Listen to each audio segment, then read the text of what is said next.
سلام دوستان، امیدوارم حالتون خوب باشه. تو این ویدیو میخوام گیره رومیزی واسه کارگاه درست کنم و این ویدیو ما 2 سال پیشه که الان دارم ادیت و صداگذاری میکنم. گفتم که در جریان باشید.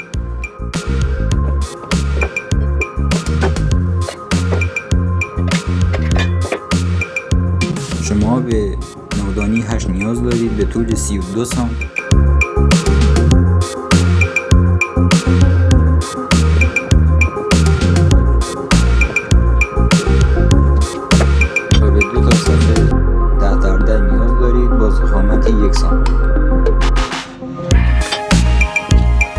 صفحه 4x8 هم نیاز دارید و به 2 تا نقشی 4x4 نیاز دارید با طول 10 سانت.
شما به 36 سانت پیچ 19 نیاز دارید.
9 8 رو با صفحه 4/8 جوش بدید. بعد صفحه 10/10 رو با نفشیات جوش بدید.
خب دوستان، ممنونم که تا آخر ویدیو با من همراه بودید و اگه نظری دارید قسمت کامنت ها بهم بگین. همین الان ویدیو رو لایک کن و اگه کانال رو ساب نکردی سابسکرایب کن تا ویدیو بعد. خدا نگهدار.